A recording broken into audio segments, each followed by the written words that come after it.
Oremos al Padre para que Él nos guíe y nos ayude en esta reunión. Padre que estás en los cielos, te alabo y te bendigo, Señor, por concedernos este tiempo para estudiar tu palabra. Bendecimos tu nombre como creador del universo, como donador de este maravilloso regalo de la Torá. Gracias te doy por cada una de las vidas que estamos aquí conectados, Señor, por los diferentes ministros de la palabra y por todos los estudiantes que habemos aquí, que queremos simplemente aprender de ti, que nos guíes al conocimiento de la verdad y que todo esto pueda ser un instrumento más para crecer en la gracia y el conocimiento de ti como el único Dios verdadero y de nuestro Mesías Yeshua, quien tú enviaste, Señor. Te alabo y te bendigo. Amén. Baruch Hashem. Bueno, mis hermanos, quiero que reflexionemos un poco en la palabra del Señor, en el tema pensamientos santos, pensamientos santos. La palabra del Señor registra en los Salmos, específicamente en el Salmo 139, en el versículo 23, algo muy, muy bonito y muy interesante. Decidí traerlo en una versión popular, la palabra de Dios para todos, porque el lenguaje que usa ilustra mejor el punto que quiero compartir hoy. Dice allí el Salmo 139, a partir del versículo 23, Dios mío, examíname y conoce mis pensamientos. Ponme a prueba y reconoce todos mis pensamientos. Fíjate si tengo algún mal pensamiento y guíame por el sendero que me lleva a la vida eterna. Esta es una tremenda oración, la que hace aquí el salmista David. David, como sabemos, era un hombre entregado a su comunión con el Señor, pero un hombre entregado también al pensamiento, a la meditación, a la reflexión. Pero uno que sabía que Dios tiene que ser su guía en medio de todo. Esto era algo muy, muy importante para David. Dios tenía que guiarle absolutamente en todo. Y así pensaba él a la hora de escribir esto. Y le decía, Dios mío, yo pienso mucho, yo reflexiono. David, bueno, tenía tiempo de sobra mientras era pastor de ovejas. Imagínense uno allá en esas praderas con un montón de animales, mientras simplemente las vigilaba que comieran. Él tenía tiempo de escribir, de reflexionar, de pensar, de cantarle al Señor. Pero él decía, en medio de su meditación, le dice a Dios, guíame por el sendero que me lleva a la vida eterna. ¿Y cómo lo habría de guiar Dios? Pues a través de lo mismo que viene diciendo, del mismo pensamiento. Le dice, Dios mío, examíname, mira mis pensamientos, pruébame y conoce todos mis pensamientos. Fíjate si hay un mal pensamiento y si es así, entonces guíame por el sendero que me lleva a la vida eterna. ¿Cuál era ese sendero? ¿Cuál era el modo en que Dios lo iba a guiar por ese sendero? A través de sus pensamientos. Pero ¿cómo podemos ser guiados en este sentido nosotros si ni siquiera nos atrevemos a pensar? Existen pensamientos y movimientos religiosos en los cuales casi que se obliga a la gente a abstenerse de pensar. Recuérdense, por ejemplo, apenas hace unos años, en donde en el cristianismo católico se prohibía que la gente tuviera sus Biblias, y si acaso había quien la tuviera, se les prohibía leerla, y si se atrevía a leerla, se les prohibía interpretarla. El pensamiento casi que era era posesión, era un artículo cuya posesión estaba dada por los líderes religiosos. En la filosofía de vida del pueblo al cual nos hemos acercado, el pueblo judío, el pensamiento es promovido. Casi que podemos decir que la reflexión, la meditación, el pensamiento es el principal don que Dios le ha dado al ser humano, el de la capacidad de razonar, de pensar. Esto va en sentido con lo que enseñan los sabios, va en el sentido que enseñan los sabios de Israel, como comenta precisamente el rabino Isaac Sakal en su comentario al Shemonah Perakim del Rambam. Allí leemos, y esto es una opinión generalizada en el judaísmo, es una de las cosas en las que no vamos a encontrar discrepancias, pero encontramos allí que este rabino comenta sobre esta esencia, dijo la Torá, y abro comillas, hagamos un hombre a nuestra imagen y semejanza, según Génesis 1:26. Es decir, dice el rabino, cuya esencia sea el conocimiento y percepción de las ideas y verdades abstractas, tales como los ángeles, que son esencias abstractas, hasta llegar, el hombre, a asemejarse a ellos, a los ángeles. No me refiero a la forma física que se percibe a simple vista, como ser la boca, la nariz, los pómulos y el resto de las impresiones corporales, ya que en realidad todas estas cosas son atributos del ser, no su esencia. Tampoco me refiero al nefesh que existe en todo ser vivo, mediante el cual se alimenta, bebe, se reproduce, siente y discierne, sino que me refiero a la captación en sí. Ella es la esencia del nefesh, y a esta esencia del nefesh se refirió al decir a imagen y semejanza nuestra. Hasta aquí la cita. Qué regalo más maravilloso, ¿verdad? Qué más lindo regalo el que nos ha dado el Padre. Nos dotó, nos donó uno de sus más maravillosos atributos que compartimos con los ángeles. Como está escrito, hagamos. Dios, hablando en plural con su corte celestial y diciéndole a nuestra semejanza, no la semejanza física, sino que tenga capacidad de captación. Miren qué palabra más bonita. Capacidad de captación, capacidad de percepción de las verdades abstractas para que así se parezcan a nosotros, a los ángeles y al Señor, por lo menos en términos de raciocinio, de captación. Es más, si seguimos pensando en el legado del judaísmo y en su cosmovisión, fue esta captación mediante la contemplación la que lo llevó a Abraham a la conciencia de un único Dios verdadero. Saben ustedes que los rabinos hablan al respecto y dicen, bueno, ¿cómo conoció Abraham al Dios verdadero? Y la escritura dice que Dios le dijo a Abraham, sal de tu tierra, de tu parentela, a la tierra que te mostraré. Bueno, ¿y por qué habría de hacer caso? Pues los sabios en la tradición oral se registra que Abraham, esto yo creo que la mayoría lo sabe, ¿verdad? Apenas lo menciono así muy de rapidez, pero Abraham se quedó contemplando y dijo, wow, qué bonito el cielo, ¿verdad? Vio estrellas, vio luminares, dijo, no, el cielo tiene que ser Dios. Y de repente se quedó viendo los grandes astros, las estrellas. No, ahí tiene que haber muchos dioses. No, pero tiene que haber uno más grande, más potente, ¿verdad? Que gobierna sobre todo. Tal vez el sol es Dios. Y así fue elevándose. Y dijo, no, pero hubo uno que tal vez tuvo que hacer eso. Y explican los sabios que así, a través de la contemplación, de la meditación de estos conceptos, él llegó a la conclusión de que había un uno y único Dios verdadero, creador de todas las cosas. Esto es bonito. Yo me acuerdo que, y de paso les cuento aquí, porque pues la mayoría no me conocen, muy parecido me pasó a mí, guardando las debidas proporciones, por supuesto. Pero me acuerdo también cuando conocí al Señor. Yo escucho a veces que la gente dice, hermano, yo soy hijo espiritual de tal maestro, de tal predicador, a mí me habló tal persona me condujo al Señor. Y yo a veces me quedaba viendo eso y decía, yo no tengo un padre espiritual, decía yo cuando estaba recién convertido al Señor.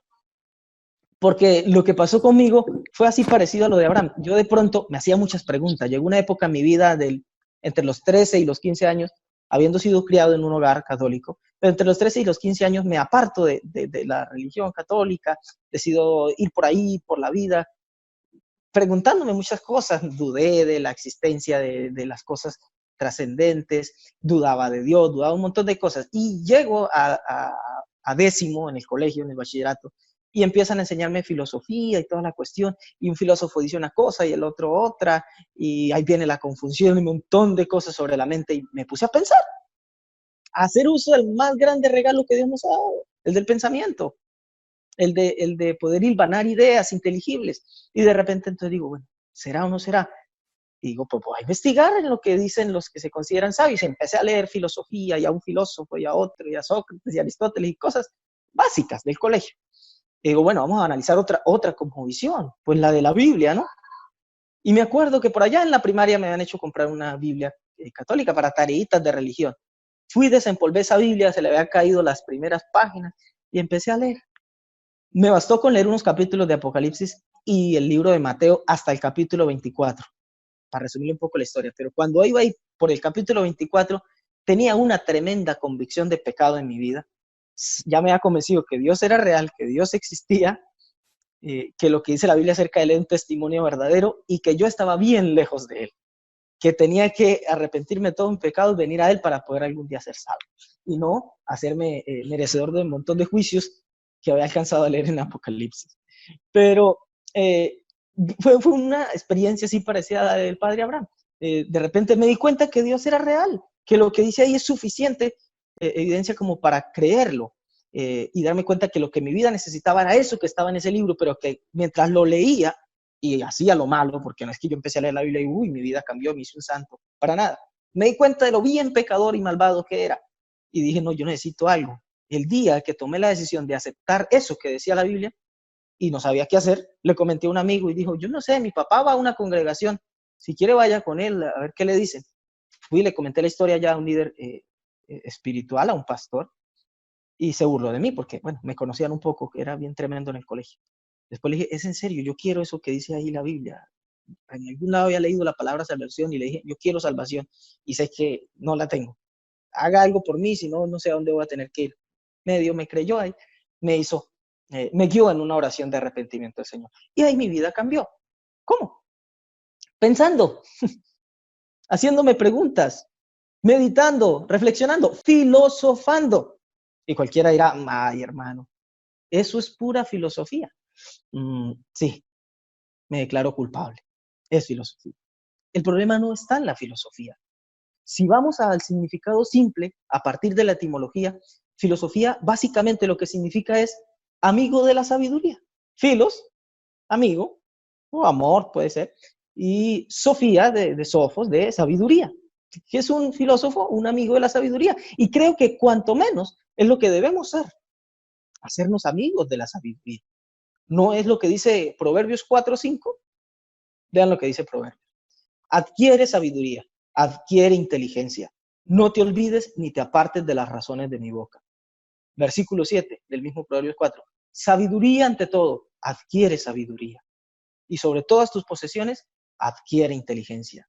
Pero más certero aún, el versículo 4 de Proverbios 7, donde dice, di a la sabiduría, tú eres mi hermana. Y a la inteligencia, llama parienta. Mira qué bonito este texto. A la sabiduría llámala como tu hermana y a la inteligencia llámala parienta. Si yo pudiera parafrasear este versículo 4 de Proverbios 7, yo lo pondría algo así como, hazte un filósofo, es decir, hazte un amigo cercano de la sabiduría. ¿Es eso lo que dice Proverbios? En otro lenguaje, pero es eso lo que dice Proverbios. Hazte un pariente, un cercano, un amigo de la filosofía. Ahora, es obvio que el apóstol Pablo combate las filosofías en Colosenses 2, ¿verdad? Colosenses 2:8. Pero esto se refiere a aquellas filosofías basadas en huecas sutilezas, como por ahí hace un par de semanas enseñé acá en nuestra congregación local. Es a esas filosofías las que combate el apóstol. Y también el apóstol se opone a las palabras persuasivas de humana sabiduría. Lo dice Pablo. Pero de esto se trata precisamente mi punto. No de tanta palabra, no de mostrar sabiduría porque hablemos mucho y mantengamos un lenguaje refinado, filosófico, sino de hacer como hacía Pablo. Pablo se oponía a las muchas palabras de humana sabiduría. Ese es mi punto. No a que hablemos tanto, pero a que aprendamos a callar un poco y a pensar más. Si pensáramos más que hablar, este mundo estaría mucho mejor de lo que está. Como está escrito en Job capítulo 13, versículo 5. Ojalá callarais por completo, le dice Job a sus amigos. Ojalá se callara. Bueno, algunos dirán, uy, esa palabra, ojalá, hermano. Uy, ¿qué no diera yo porque se callaran un poquito? ¿Quién diera que se callaran un poco? Dice el versículo, porque esto les sería contado por sabiduría. Al que calla, su silencio les es contado por sabiduría. O como decimos también en los rezos, ¿verdad? Para ti callar es de sabios y el silencio es alabanza delante de ti, oh Dios. Qué bonito eso. Supiéramos que a Dios lo alabamos a veces más callando y meditando en Él que regándonos en palabras y vanas repeticiones como los gentiles que no conocen a Dios. Por si aún crees que Pablo era un hombre indocto, de poca profundidad en sus pensamientos, o que era decididamente enemigo de la sabiduría contemplativa por las palabras que dijo, que no nos vamos tras huecas filosofías humanas. Pero si piensas que eso lo hacía un hombre de poca profundidad o de pensamientos simples, livianos, poco profundos, entonces es porque no has leído su discurso en el Areópago, en Hechos 17, donde dice cosas como que razonaba con ellos, en el versículo 2, ahí encuentras que dice que Pablo razonaba con ellos, o cuando dijo allí, porque en él vivimos y nos movemos y somos, citando, entre otras cosas, para variar, a sus propios poetas y filósofos. ¿Recuerdan? Él allá se levanta y dice, varones atenienses. Por cierto, esto lo dijo nada más, nada menos que en Atenas, la cuna de la filosofía. Y él allí se para y dice, veo que son muy religiosos, y les dice sus cosas, y entre ellas les deja entre esas les deja unas joyas muy bonitas. Primero cita a sus propios poetas y filósofos. En segundo cita una frase tremenda de revelación que Dios había dado no en la Torá, en mente de los habitantes de otras latitudes, a lo cual Pablo no se oponía, ni los rabinos. Los rabinos no tienen inconvenientes en citar la sabiduría de las personas de otras confesiones. He visto rabinos citar a teólogos y apologetas cristianos sin temor de ningún tipo. O al Rambam, por ejemplo, que citaba a los filósofos de la época antigua, Aristóteles mismo, o a médicos y filósofos del Islam, por ejemplo. No hay inconveniente. Pero aquí Pablo se muestra unos detalles de filosofía impresionantes. Razonaba con ellos. Les cita, en él vivimos y nos movemos y somos, la esencia de la sabiduría, de la filosofía, ¿verdad? O también cuando les dice que Dios pasó por alto los tiempos de la ignorancia, despertándole lo que a ellos les hacía clic. Ojo, ignorancia, contraste con sabiduría, llamaba la atención. Definitivamente Pablo era un gran filósofo. El asunto es que no era uno que presumía de cosas vanas, sino uno que le daba una base segura a su pensamiento. Esto es, el amor de Dios en el Mesías. Lejos, ¿verdad? Filosofía, sabiduría, amor, luego el Mesías. ¿Cuál es la conexión? Vean lo que dice, por ejemplo, en Efesios 3:19, Pablo, cuando dice, y así conocer el amor del Mesías que excede a todo conocimiento, para que seáis llenos de toda la plenitud de Dios. Mire, 3 palabras ahí, muy interesantes. El amor del Mesías, conocimiento, y lo que habla aquí de plenitud. Plenitud, una palabra que apela a la filosofía y al pensamiento y la meditación y todo ese tipo de cosas. Pero él las conecta junto a conocimiento con algo espiritual, el amor del Mesías. Para Pablo, para el rabino Shaul, la mejor filosofía de vida es el amor. El amor de Dios manifestado en la persona del Mesías. ¿Sí? Algo totalmente desafiante de lo convencional, de la opinión escasa y superficial de las filosofías humanas. Por eso en otro lugar les impele, en 1 Corintios 1:18, cuando dice, porque la palabra de la cruz ciertamente es necedad para los que se pierden, pero para nosotros, los salvos, es poder de Dios. Porque está escrito, destruiré la sabiduría de los sabios y desecharé la inteligencia de los entendidos. ¿Dónde está el sabio? ¿Dónde está el escriba? ¿Dónde el disputador de esta época? ¿No aturdió Dios la sabiduría? Y aquí podríamos parafrasear perfectamente. ¿No aturdió Dios la filosofía del mundo? Por cuanto en la sabiduría de Dios, el mundo dejó de conocer a Dios mediante la sabiduría, agradó a Dios salvar a los creyentes por medio de la necedad de la predicación. Necedad, bajo, ignorancia.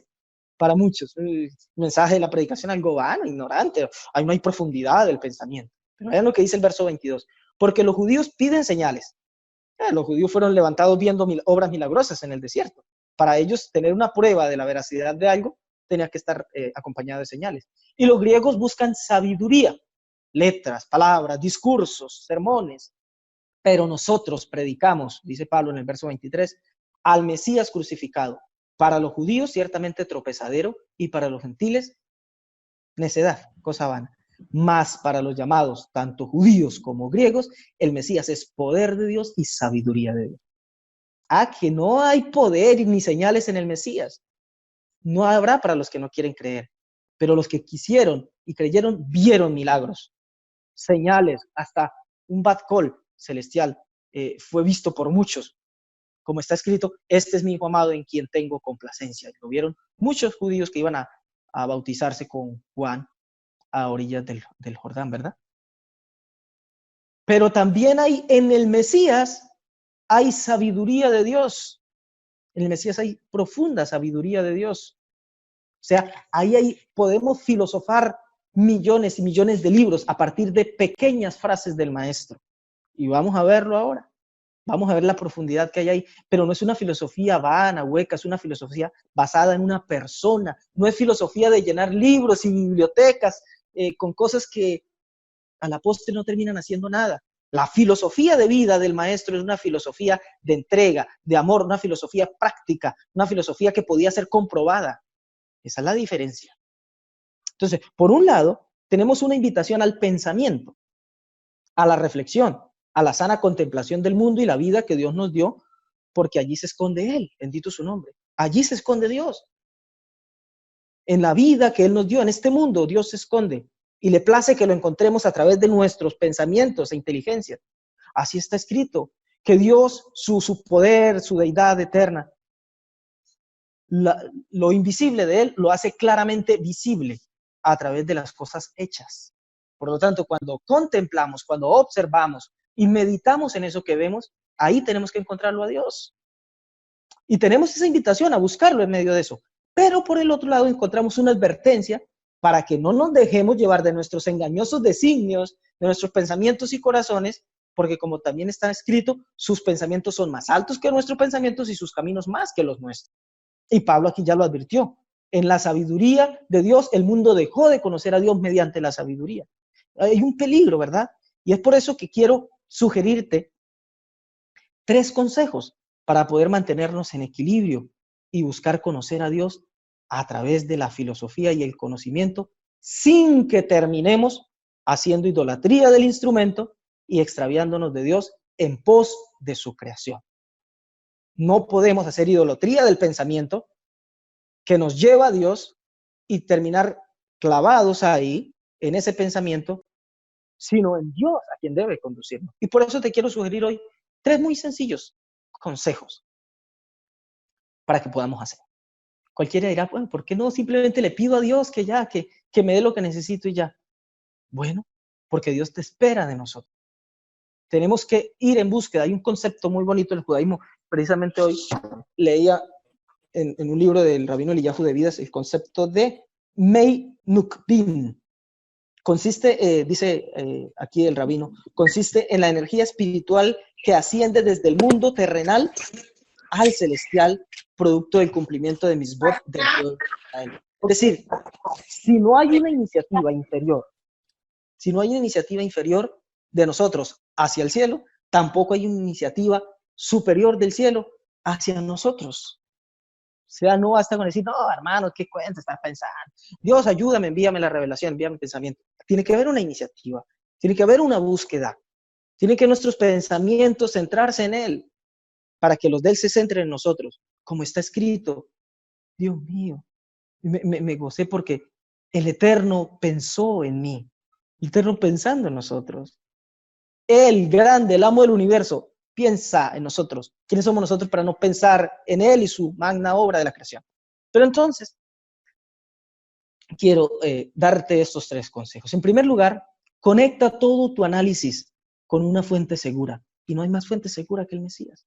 En las sanas y sencillas palabras del Mesías hay mucha más sabiduría de la que te puedas imaginar.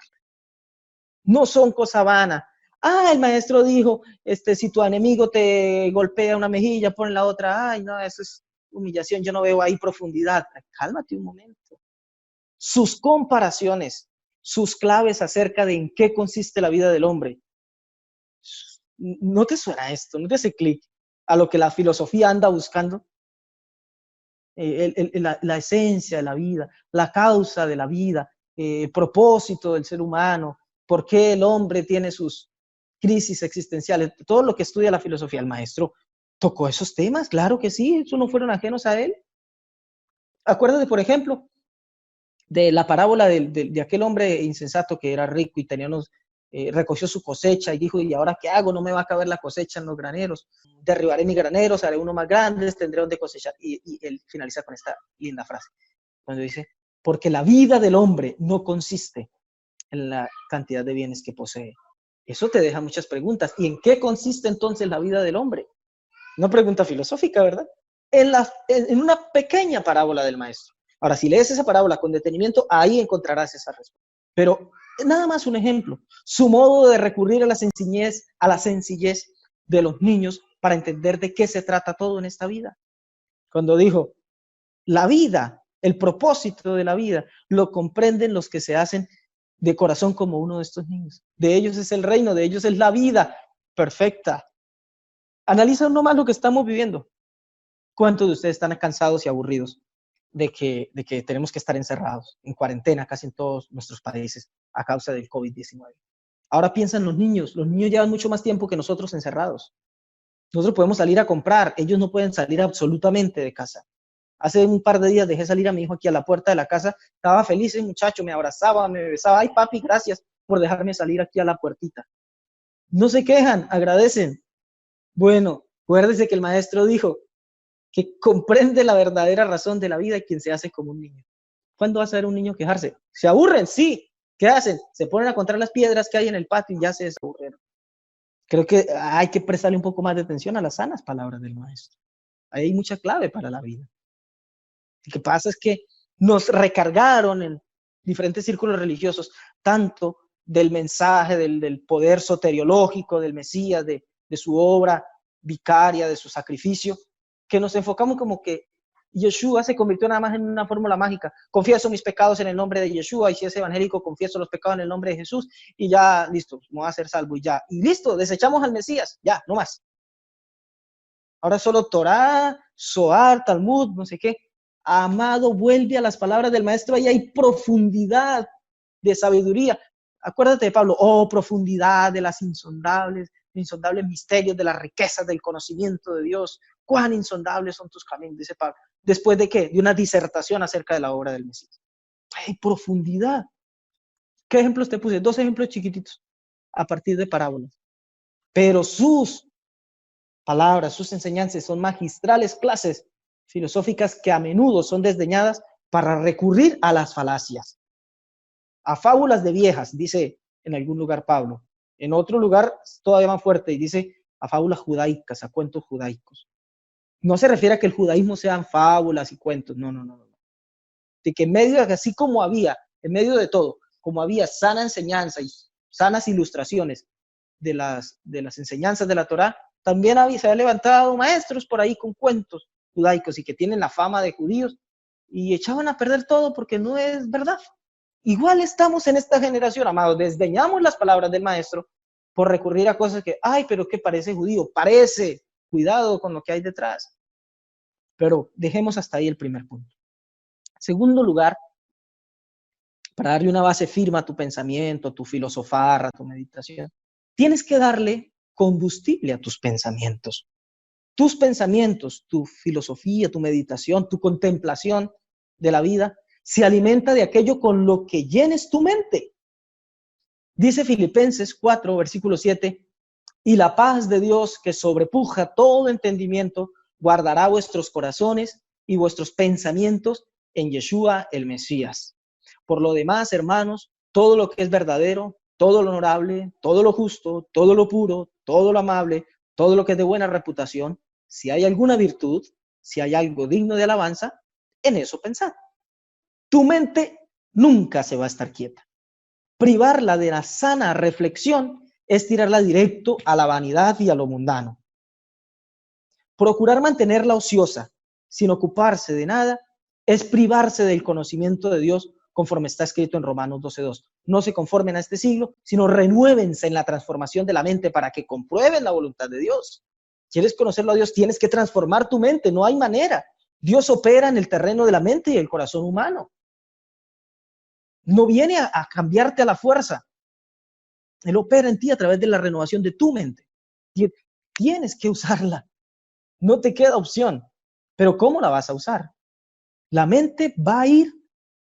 La mente cuando está quieta y está sola, va a ir a aquello con lo que tú la alimentaste.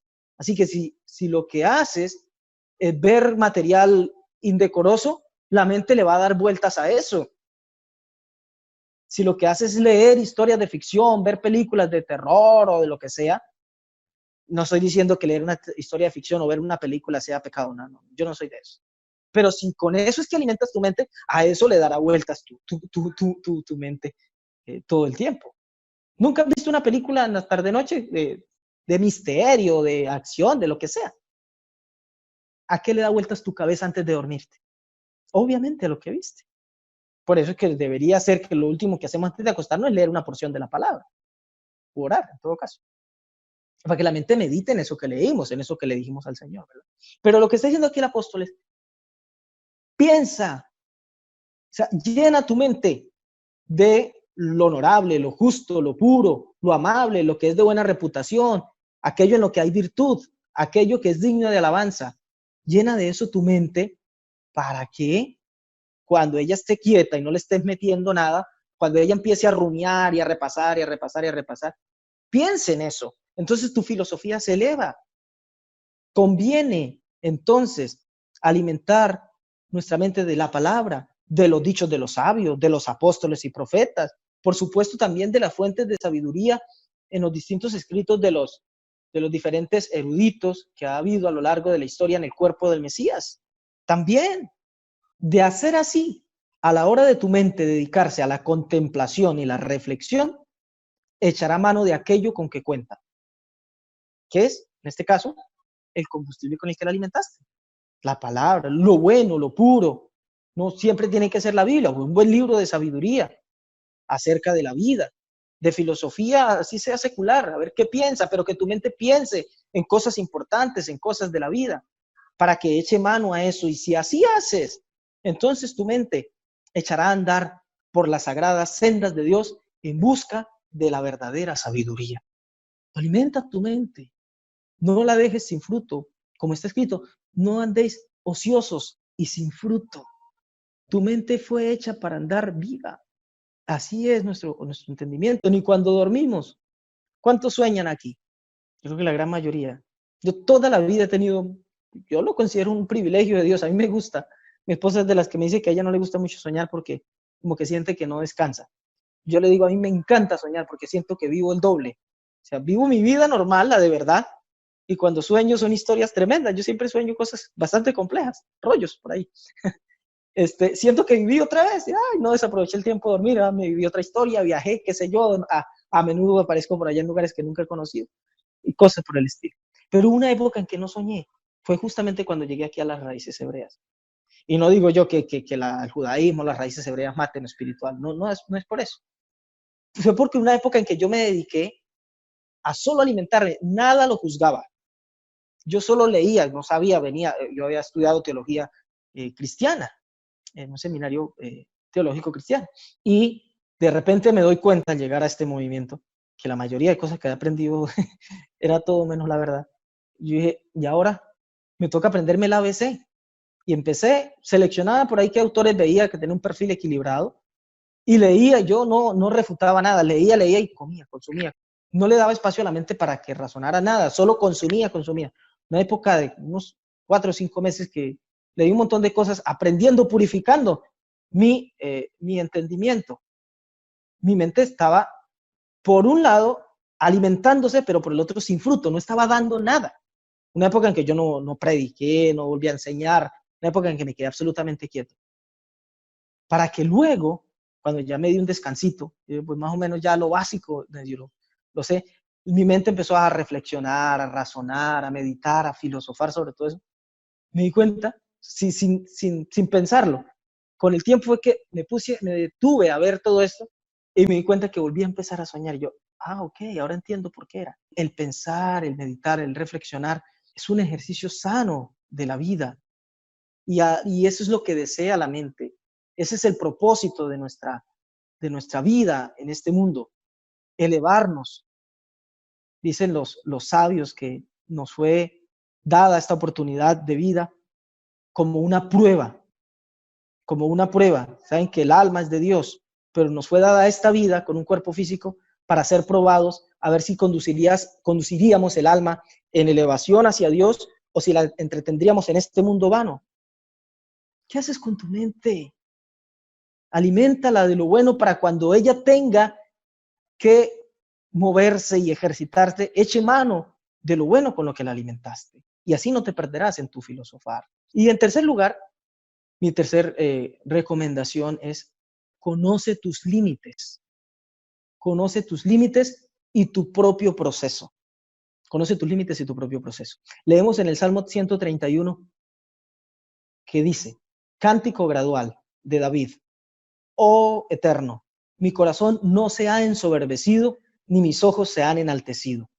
No he andado en pos de grandezas, ni en cosas demasiado sublimes para mí. Ciertamente he sosegado y acallado mi deseo, como niño destetado de su madre. Como un niño destetado, he sujetado mi deseo. Espera, oh Israel, en Hashem, desde ahora y para siempre. Este salmo me encanta, porque es un divino tate quieto para cuando a nuestro corazón le da por elevarse a alturas que no le son propias. Es un tate quieto para cuando a nuestro corazón le da por ensoberbecerse. Dijo David, no cualquiera, o sea, no lo está diciendo un simple, lo está diciendo un grande, un profundo, un sabio, un profeta, un rey. ¿Qué más quieres? ¿Un salmista? ¿Un hombre con el corazón conforme al de Dios? O sea, necesitas más publicidad, más créditos, más credenciales de David. Y dice, mi corazón no se ha ensoberbecido, ni mis ojos se han enaltecido. No he andado en pos de grandezas, ni en cosas demasiado sublimes para mí. Él conocía sus límites.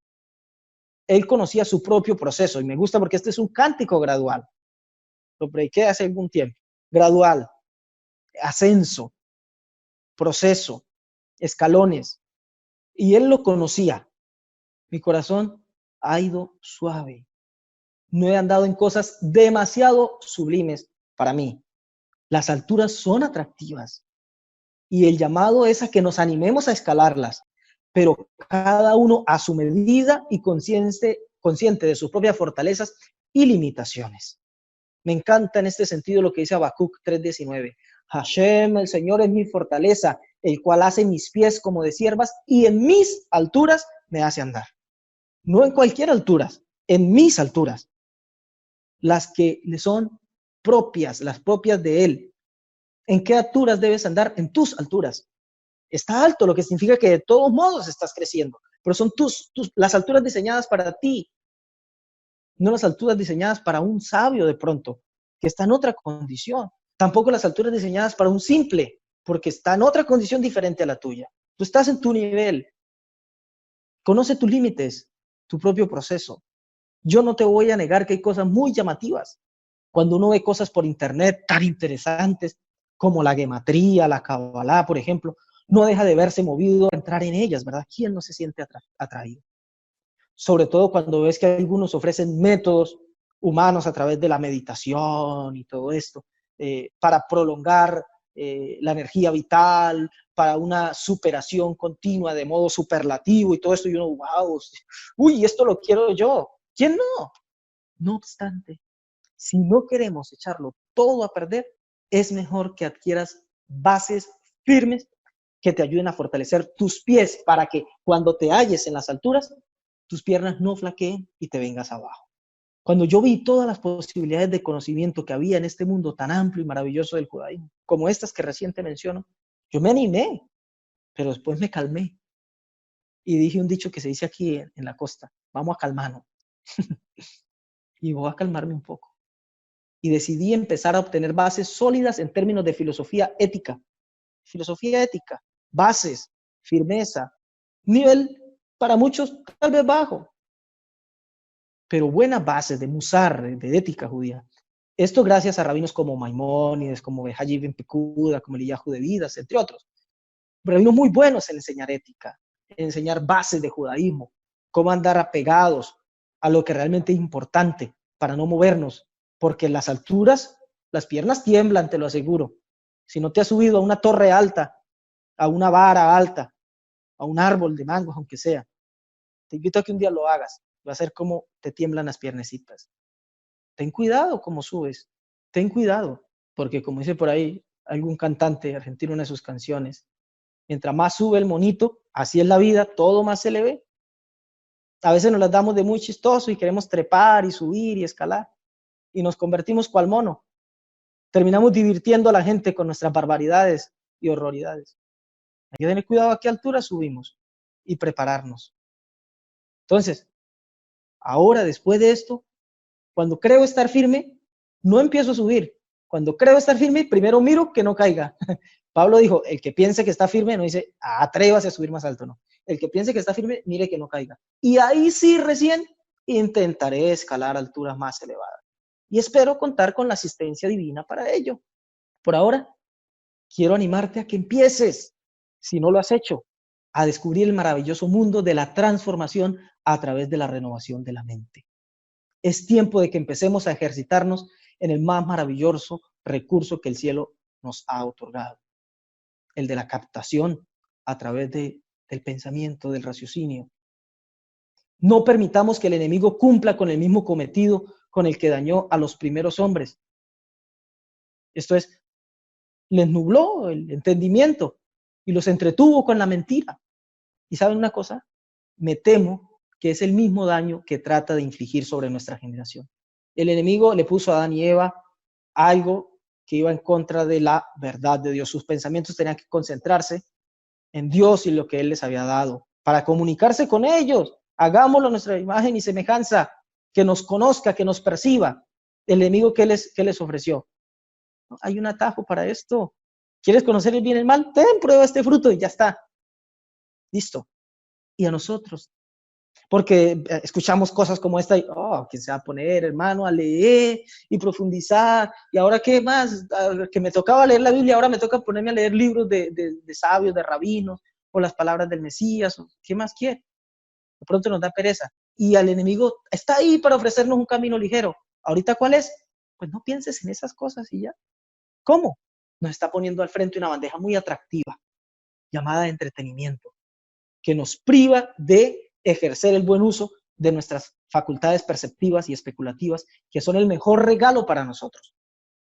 Nunca cambies un buen momento de reflexión y meditación espiritual por ir a entretenerte con televisión, con internet, con deportes, con novelas, ya sea telenovelas o novelas escritas, o lo que sea. No seas como aquellos de quienes dijo el sabio en Agdamale Leperech Helek, al aseverar que al hombre de la calle que jamás se instruyó ni meditó, le parecerá una pérdida de tiempo filosofar y no podrá entender cómo puede haber gente que disfrute estudiando filosofía, leyendo y analizando, pues para él lo placentero es el vino, las mujeres, el fútbol, tal como dijeron los romanos. Para el pueblo, pan y circo. Eso lo dijo el Rambán en su comentario a la Mishnah. Dice el Rambán, no, ten cuidado de no ser como el hombre simple, el hombre de la calle, para el cual filosofar un rato es un privilegio o si no, una pérdida de tiempo. Ellos no pueden entender cómo puede haber gente que disfrute estudiando filosofía, leyendo o analizando, pues para ellos lo placentero es las cosas vanas, las cosas mundanas, el vino, el fútbol, las mujeres. Y no estoy en contra ni del vino, ni del fútbol, ni de las mujeres. Bueno, de la mujer. O sea, que salga de aquí una herejía. Pero que no seamos como los romanos, que decían, para el pueblo, pan y circo. ¿Quiénes eran los que estudiaban, los que se instruían? Los reyes, los grandes, los nobles. Para el vulgo, pan y circo. Es decir, llénense el estómago, entreténganse. Llénense el estómago y entreténganse. Los simples se contentan con eso. Entretenimiento, diversión. Los nobles. Y nosotros somos nobles, somos un pueblo de la nobleza. Hemos sido llamados real sacerdocio, nación santa. Real apela a la realeza, a la nobleza, a las clases altas. Sacerdocio apela a otra clase elevada, la del sacerdocio. O sea, estamos por lado y lado. No tenemos excusa ni opción. Para nosotros no tiene que ser el pan y el circo. Para nosotros tiene que ser los libros, la meditación, la oración, la contemplación, el pensamiento, el raciocinio. Y si aún me quedara oportunidad para darte un último consejo, sería que te acompañe de un buen café o de un buen mate. No es por hacerle publicidad a estos productos, pero lo que quiero decirte es que al acompañarte una buena bebida, estas que no se toman sola, es muy poco el que se sienta a tomarse un café solo, un mate solo. Normalmente se hace acompañado de alguien. Y esto hará mucho más amena y productiva tu reflexión. Aparte de esto, porque no sé si a usted le pasa, pero a mí en lo particular, yo siento que estas bebidas también me agudizan la concentración y mis pensamientos. Tengo un amigo aquí con el que compartimos el mate, se llama Emanuel. Y a veces, yo no sé si será raro o coincidencial, pero cuando estamos tomando mate, o cuando en la casa con mi esposa tomo café, yo siento que se me agudiza. Yo creo que es el efecto de la cafeína. ¿Qué hace? Que esté uno despierto. Al estar despierto, por si queda algún vestigio por ahí de sueño, de cansancio, la cafeína nos pone bien, se activa naturalmente, nada de estupefacientes, pues nos activa, y al estar bien despierto, pues podemos concentrarnos, y al tener concentración agudizamos los pensamientos. Pero cuando yo me siento con alguien a hablar acompañado de esto, o a filosofar de la vida, de la palabra, de una enseñanza de un rabino, a veces una sola palabra y le da a uno para hablar, para disertar de muchas cosas, yo siento que podemos alcanzar ciertas alturas espirituales. Es más, los mismos sabios talmúdicos se reúnen para estudiar y discutir sobre el Talmud en grupos de rabinos, hasta que se enciendan lo que ellos llaman el sagrado fuego de la discrepancia, la gebruta, llaman ellos. No unas ganas de pelear y debatir por pelear y por debatir ya sin sentido, sino una pasión por ver todas las posibilidades que hay, por abrir todo el abanico, toda la inmensa gama que tenemos en este maravilloso mundo de la revelación divina. Así estudian los rabinos. Lo llaman Gebruta o Mituta. Dame un grupo para estudiar Torah o dame la muerte. Porque no tener con quién hablar, con quién compartir, con quién filosofar, dicen ellos, es negarse, es privarse al don de Dios. Te vas a conformar con menos que eso. Te vas a conformar con entretenimiento, con esperar una revelación que no vendrá, porque como leímos, si no hay insinuación, si no hay iniciativa del mundo de abajo hacia arriba, no va a haber iniciativa del mundo de arriba hacia abajo. Pero cuando tú sales disparado de una iniciativa a buscar las cosas elevadas, las cosas espirituales, el cielo se te revela. Y mucho antes de que tú creas llegar, el cielo te habrá salido al encuentro. A menos que muestres un genuino interés por ir en búsqueda de esa luz, no la verás. Que el cielo te asista en esa noble tarea. Que el cielo nos ayude para poder cada día purificar nuestros pensamientos y nuestros sentimientos en Él, y que puedan ser conducidos nuestros corazones en pos de Él. Que nuestro pensamiento y nuestra meditación no sea otra que Él.